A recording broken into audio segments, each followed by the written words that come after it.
name is Sam. Some people know me by SKL0, some people know me by Sticker Lady. I'm not very keen on that name, but you know, you're happy can already lah. So basically, I'm an urban artist. So, well, I used to be a street artist in Singapore, but you know, that got cancelled. And now I'm a street artist abroad, I guess. Well, basically, what I do is pretty much play with my surroundings every day. Well, I try to explain to people what I do, but it gets a little bit difficult. The only way I can say it is designer or artist or something like that. And then after that, I realize I need to correct it and say freelancer, so it's easier to explain to them what it is I do. So, well, how do I begin?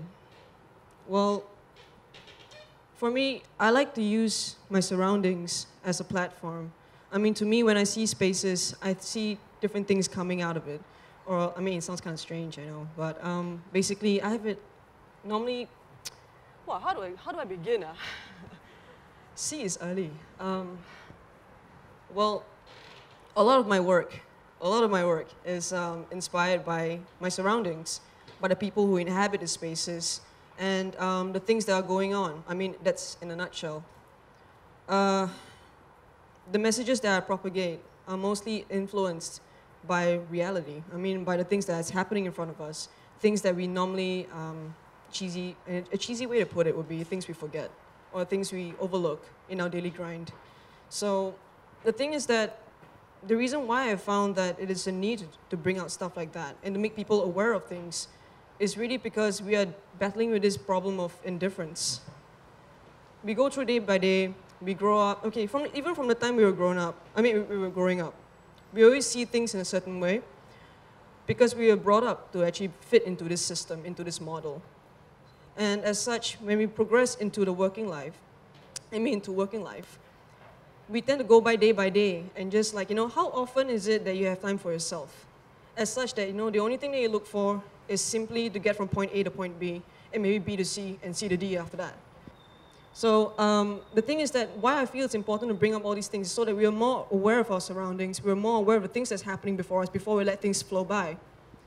And I realized that there's another thing that we're dealing with, it's attention deficit disorder. So the thing is, how am I going to get these messages across? One of reality, one of things that people should be aware of, out to them.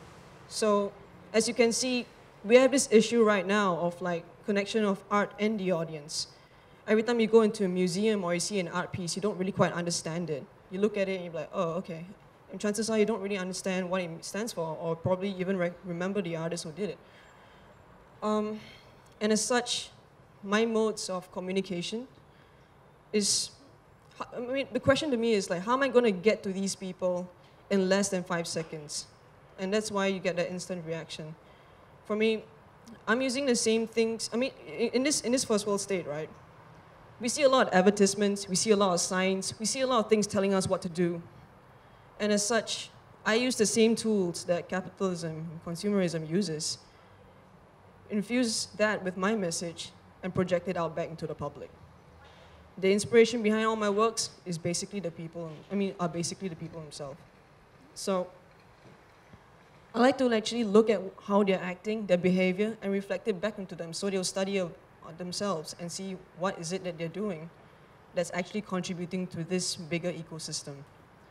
I hope I'm not that vague, but please ask me questions if you could.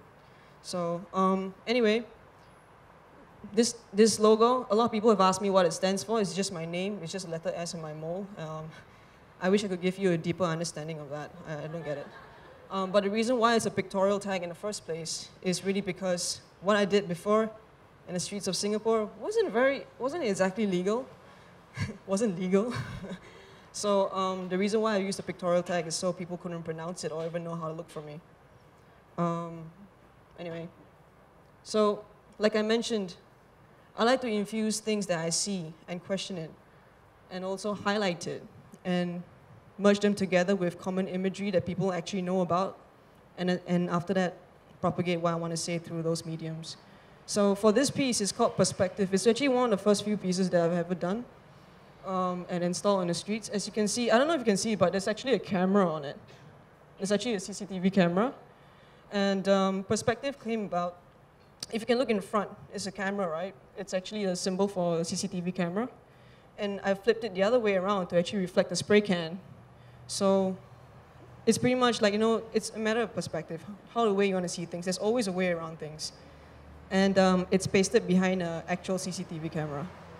So after which I actually installed one on the bus as well. I didn't do the SMRT why not thing, okay, just so you know.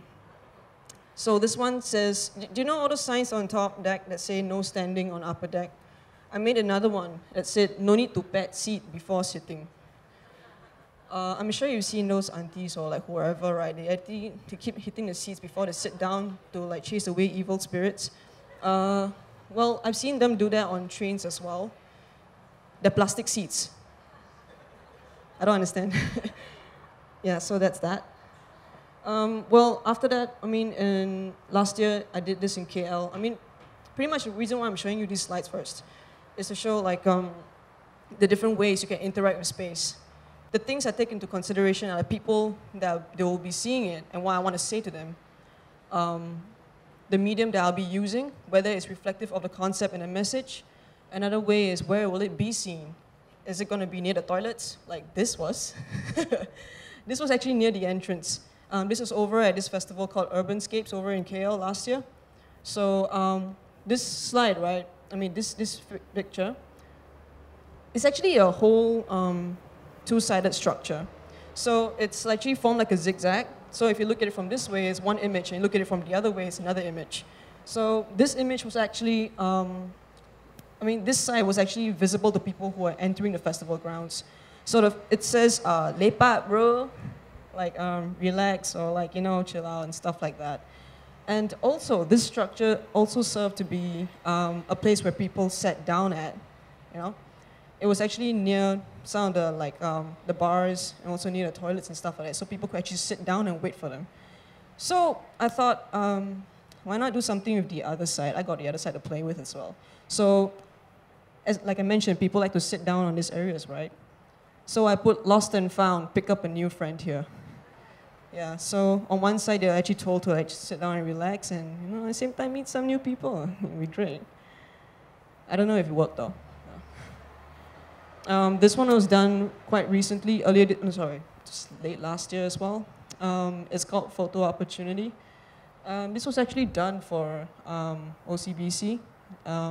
It was actually a mural. It was actually part of a marketing thing. So one of the few commission jobs that I do. So, well, Photo Opportunity is pretty straightforward, I guess. They wanted to say, hey, why don't you say something like, look out, new thing coming up here and stuff like that. I'm like, no, I'm not going to do that. Get a contractor.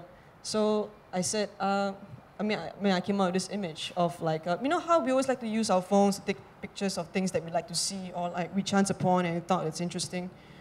We have this cell phone culture that, hey, people are using phones right now as well. Yeah, so pretty much that's Photo Opportunity. And so when they take a picture of that, it's actually talking back at them. So I don't know if you get it, but to me it's quite straightforward already. Please ask me if I'm going off topic. Yeah. Yeah, this one was actually my way of playing around with spaces. Like you can see, it's actually at a corner. So if you look at it from the front, right, you can actually see a Gurkha. You can actually see a Gurkha that's actually sneaking out from the side of the pillar. This was one of the illegal works. Legal or illegal? What's the difference? Oh yeah, permits and the rest. Well, these Gurkhas were actually my way of paying homage to the Gurkhas in Singapore. I'll go on a little bit more about it maybe later on or something. Yeah, and then after that, I explored an installation. This was actually made out of a metal box. It's typical to those boxes that you see that contain fire hose reels and stuff like that. But mine says, in case of solitude, break glass, and there is a cell phone in it. A fake cell phone, no money, budget. Yeah, so it's actually the comment on this dependence that we have on phones. When you're alone, when you're in trains and buses or wherever you're going, you're always on your phone. I think it's pretty interesting.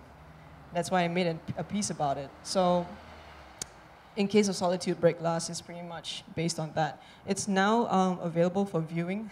So weird to say that. It's installed over in Sentosa at the moment, where I have this campaign. It's called Signs on the Loose, and it's over there right now. So, yeah. So I guess, like I mentioned, playing with spaces is really a fun thing, and this is where my fun. Y'all know lah, okay?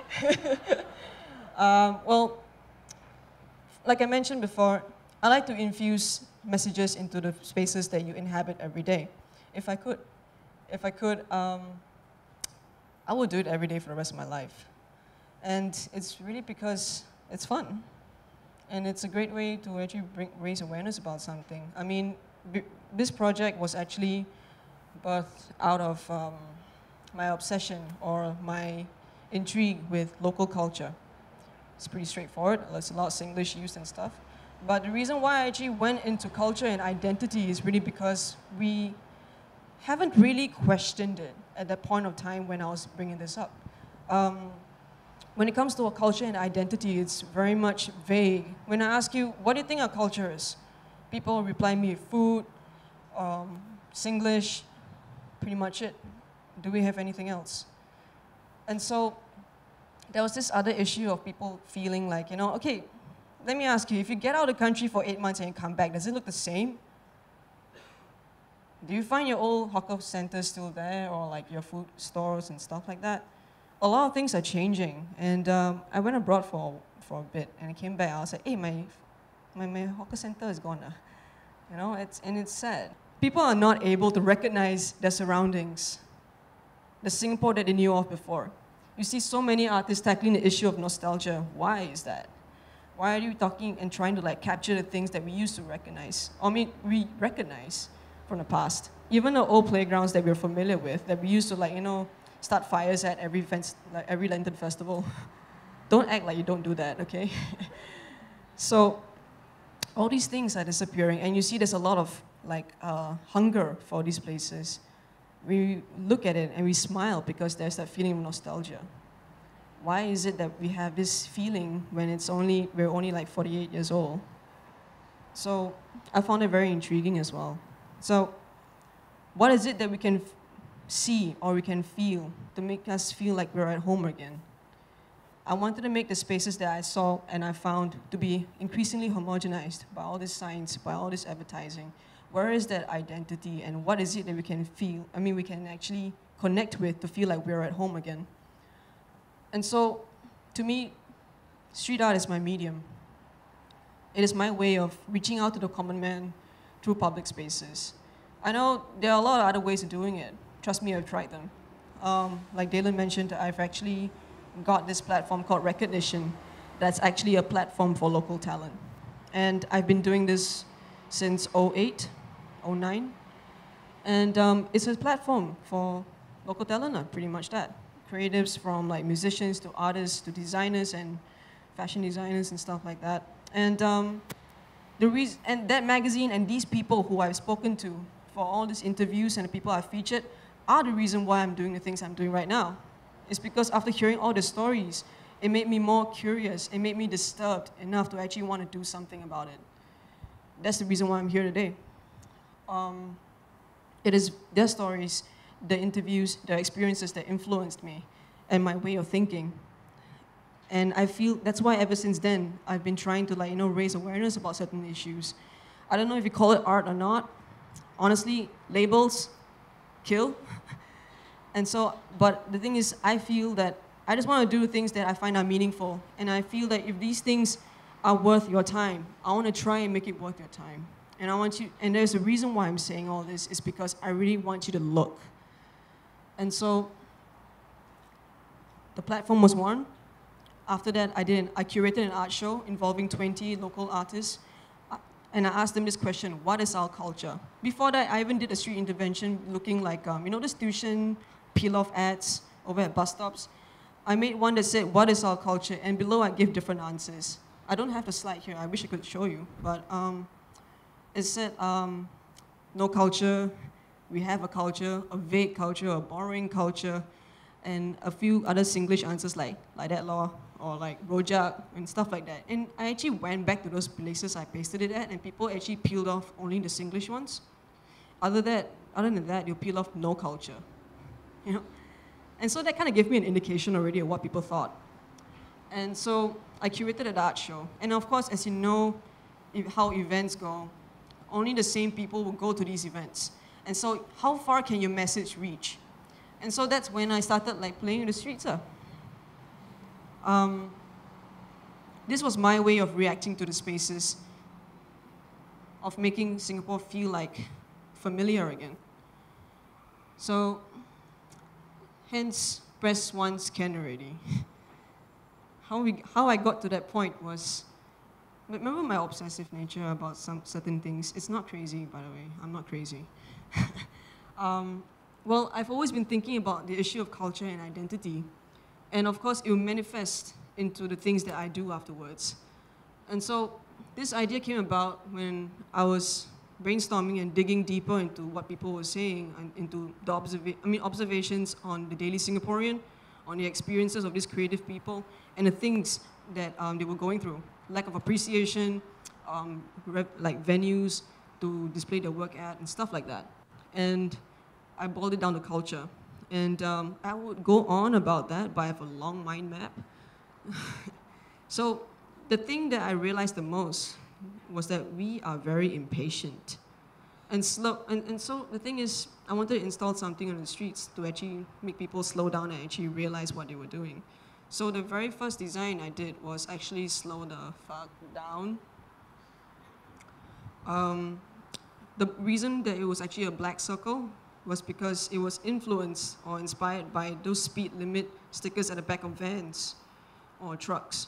So after I designed that, it was actually a universal message. It could be placed anywhere. And so I was holding this sticker, right? And I wondering where to paste it lah. And in front of me, there was this guy who was like jabbing on the traffic light. I got annoyed. And I'm like, this circle like can only.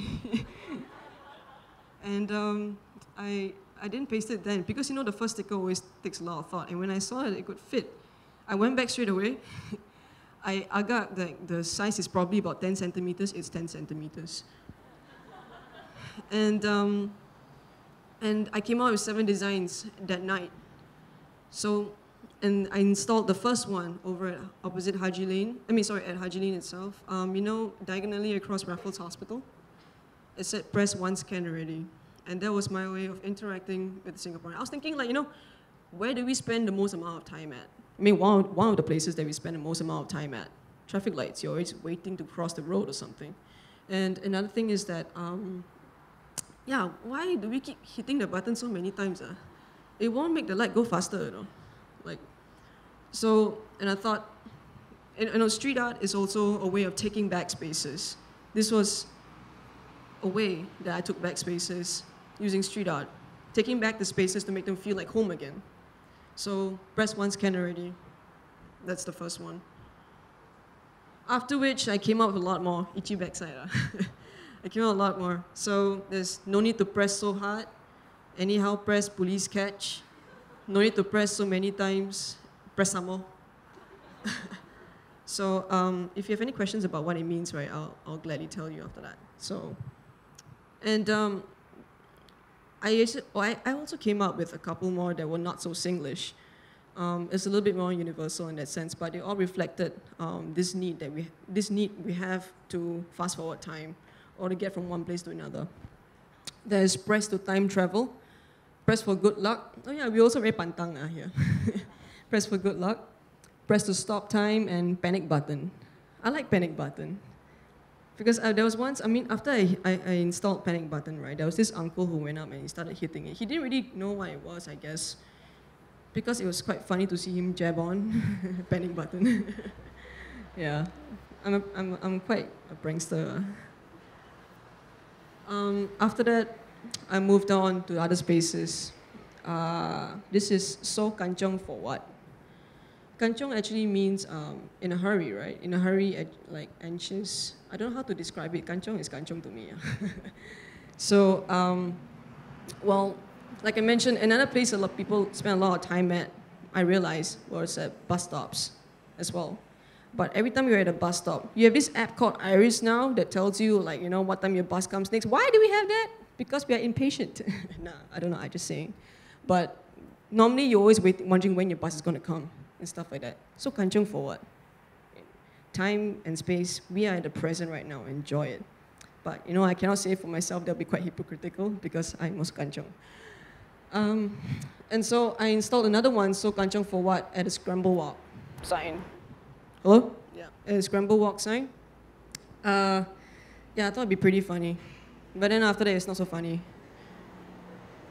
And I realized that these designs can be applied on any different space. No need to press so hard. I put it on a ketchup bottle. Yeah, straightforward.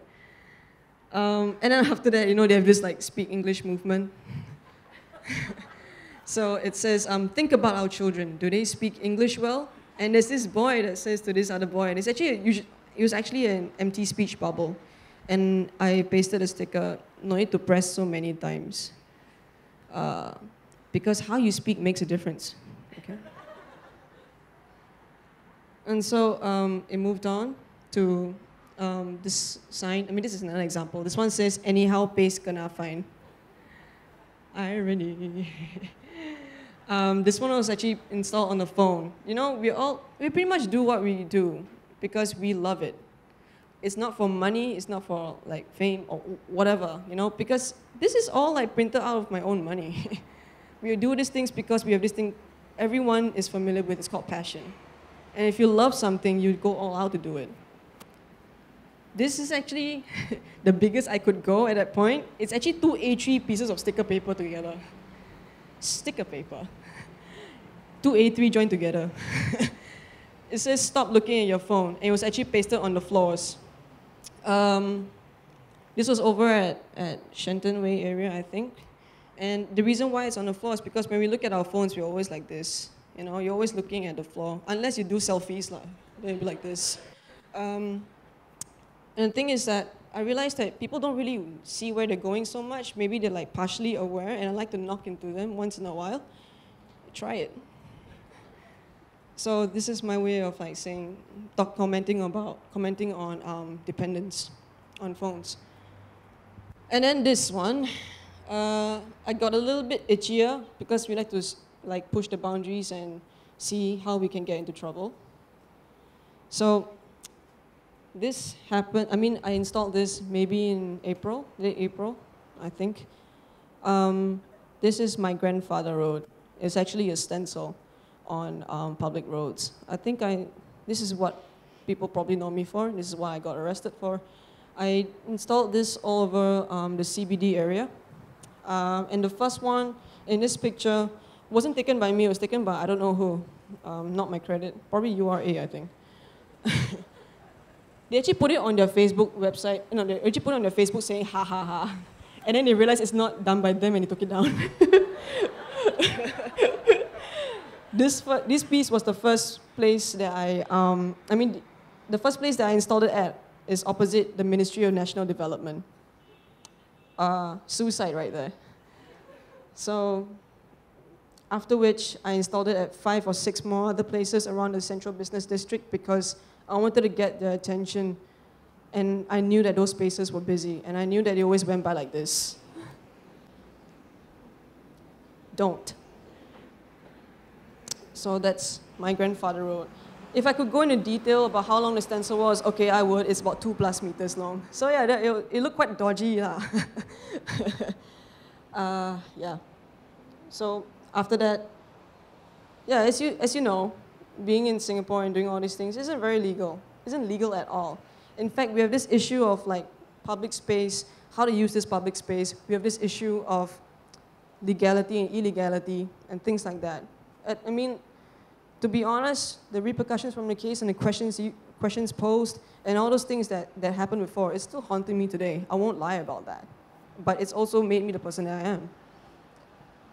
After I installed my grandfather road, I actually did another piece called Limpe, but I didn't put it up yet.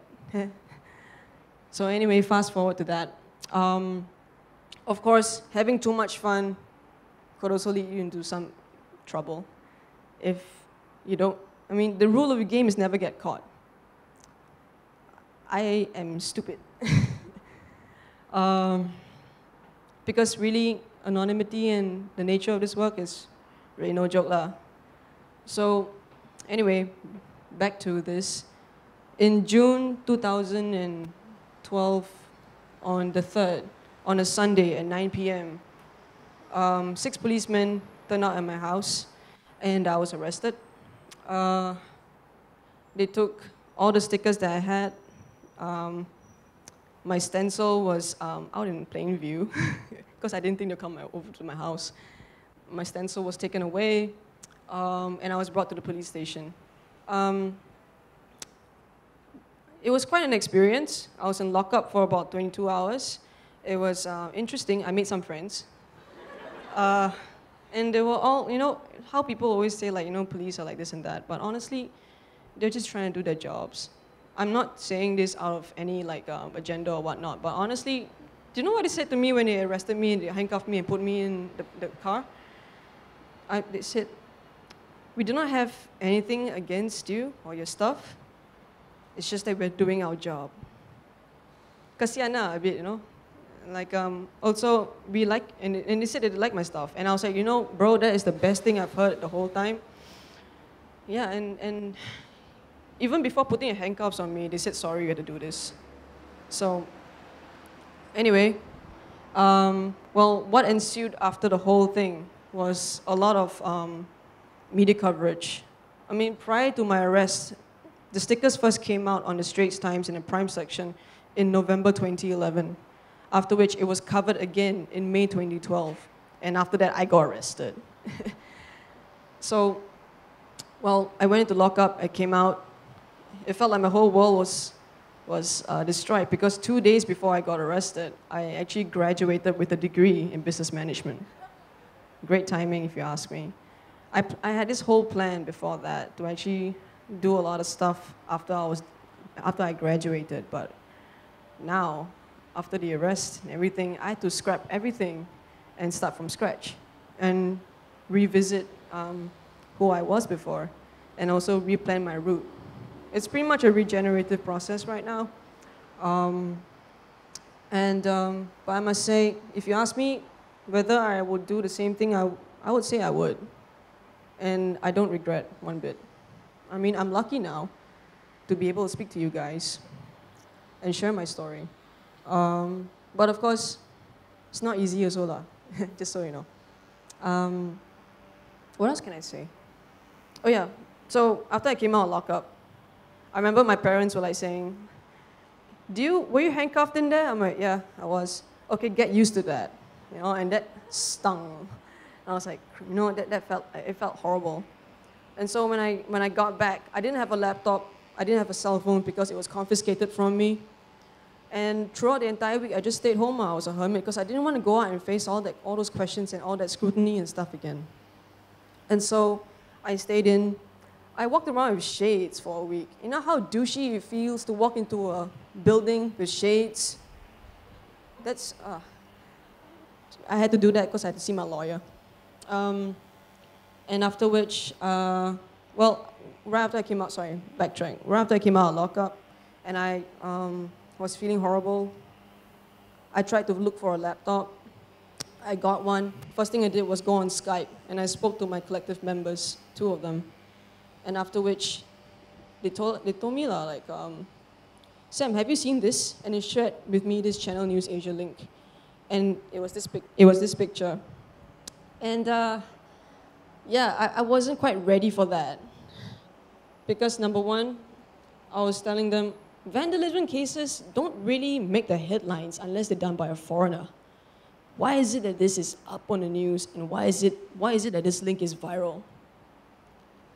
I was pretty upset, very upset actually. I was telling them, like, you know, if I really don't want people to see my face, if ever I need to go to court, please cover me and stuff. It was horrible.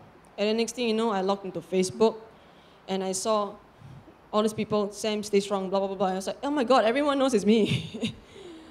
And But what moved me was when I saw all those black circle stickers appearing on people's profile pages. And that really moved me. I think if I had to describe the best moment in my life, it would be that moment, seeing all those black circles sticking out in solidarity. And that showed me something. As much as we would like to say, like, Singaporeans like to mind their own business and do their own thing, and we have no souls, that example alone was enough to prove anyone wrong, because I could see that connection, that solidarity, that unity that we all have, because we all could. Sometimes we all feel like we cannot really express ourselves so much because of the nanny state and everything else.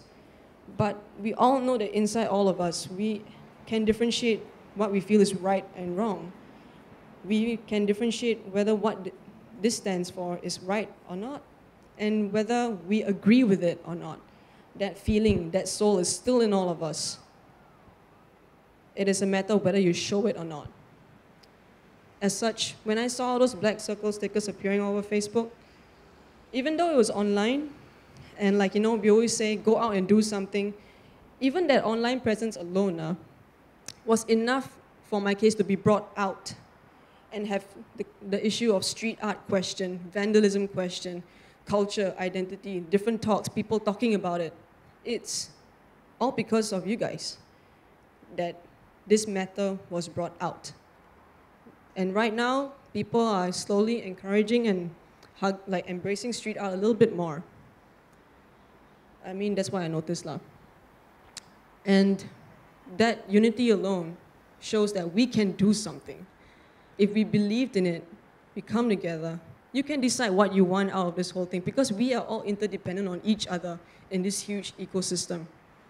And if you feel like you cannot make a difference, maybe you could voice it out to someone else, and for all you know, that person is echoing what you feel. And next thing you know, you could change something. You could see that change, and I believe it's possible, definitely. Because I know we're not all robots. We all have souls, we all have hearts, and we know what is right and what is wrong. So, anarchism. So, after that, needless to say, that sticker design moved on. And for me, I took it as, at that point in time, I took it really hard because I could go to jail for all this stuff. And to see people writing on it and stuff like that, I wasn't very happy at first. But now when I look back at it, I'm like, that is damn cool, man. All these designs here are not mine. There was actually a website that created the similar stickers to actually reflect what they wanted to say. It was Sticker Ladies something. Some people actually superimposed it on the president's head. Some people used it for their own campaigns. I'm not involved in that campaign. Some people made that same sticker and pasted it outside. It says, walk properly, not your Lao Pei road. And I like this one. Someone actually stuck it on the same traffic light buttons. It said, still sticking around. Punny. And of course, there were a lot of other ways that I saw solidarity. And it also showed me that if people really wanted to do something, they could. And all these ways, all these initiatives actually shone more light on the case. And I'm really grateful for that. So, as such, thank you. I don't know what else I could say, but please ask me questions. I would love to answer them. Forgive me, my answers are kind of vague because I'm still waking up. And yeah, thank you. Thank you for listening.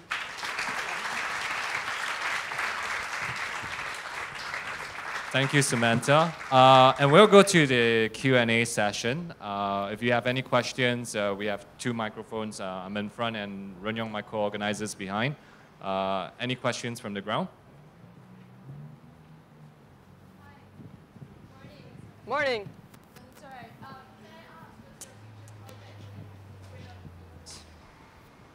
I'm actually quite busy this month.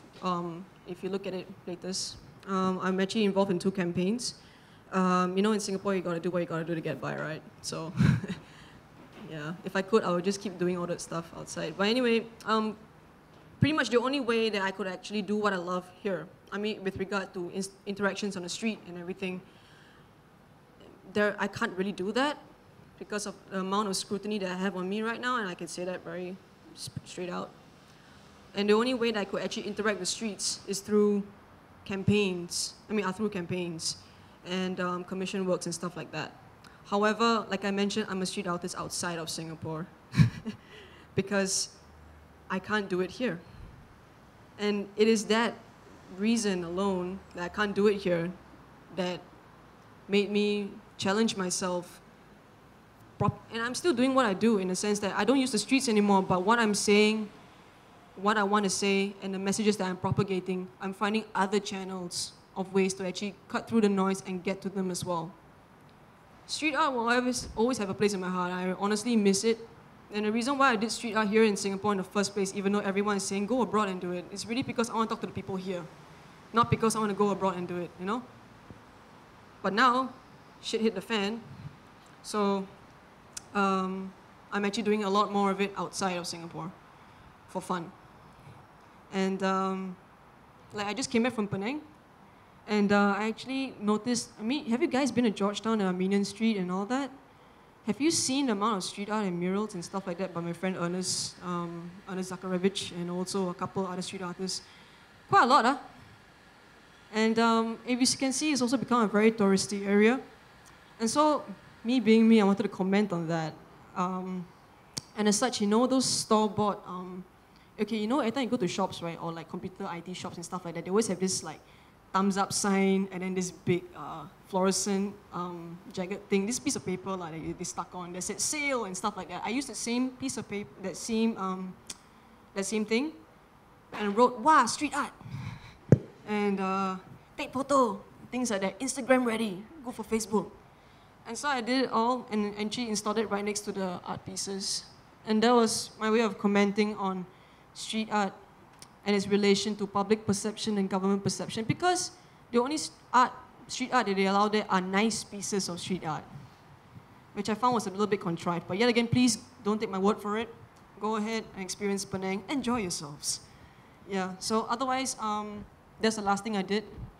And the next few projects, just pretty much commissions here and there. And next year, I don't know what is in store. I'm working on a personal series called, it's based on First World Status. It's my follow-up to Culture. This will not be in the streets, but hopefully if I can go into your homes. So, yeah, we'll see. We'll see. Thank you for the question. Any more? How did the Sentosa thing happen? I thought it was great. Yeah. I don't know how you feel about it, but I thought it was great that you still have a medium to express it, sell it, that you can always go everywhere. So how did that happen, and maybe you could elaborate more on that topic? Actually, funny that you mentioned it. Yesterday, Sentosa messaged me. Not Sentosa, the island messaged me, but like the person the person I'm liaising with actually sent a text to explore more collaborations. So I'm hoping that will work out. Not because like, oh, I'm going mainstream, yeah, stuff like that. No, I need money. No, but if I can do what I love, why not? Everyone wants to do what they love for a living. And honestly, I enjoy doing all this stuff.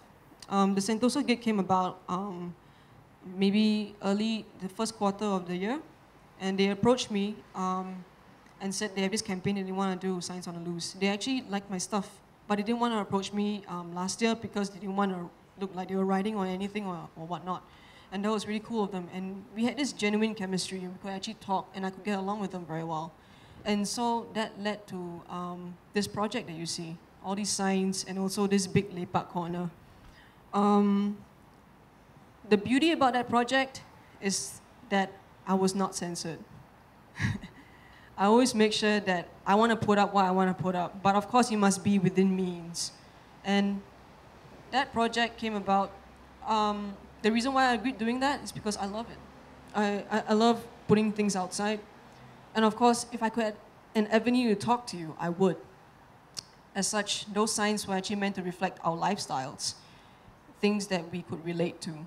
And I call it the People's Republic, because I'm really, really hoping that that's where you can connect to and feel like you're at home. So, yep, that was a fun gig. after that, people were saying, oh, illegal or illegal, and stuff like that, and like whether it's interesting or not. I would like to say that that argument and that battle can go on forever. If you keep questioning legal or illegal, then the value of the message and the reason why the person put it out there in the first place is lost. So why not ask what the message is, what it stands for, rather than question, legal or not, are you legal, then it loses bite already. No point. You burst your brains. So, yeah, did I answer the question? Okay, cool. Okay, maybe one more question. Thanks, Dylan. Hello. Hello, how are you? I'm good. Great. We know each other from like primary school. Yeah. Okay, so my question is to do with sort of leading on from the Sentosa project as well. I remember when I heard about what had happened after my grandfather wrote, being very, very annoyed because I thought if URA had approached this differently, it could have been the coolest road safety campaign that Singapore had ever seen. And if they had embraced it rather than flat out rejected it, it would have been a whole like rebranding effort for a government agency. So I thought they would be free work, right? Exactly. Yeah. And I thought, if they had like a road safety contest, they would never have gotten anything like that.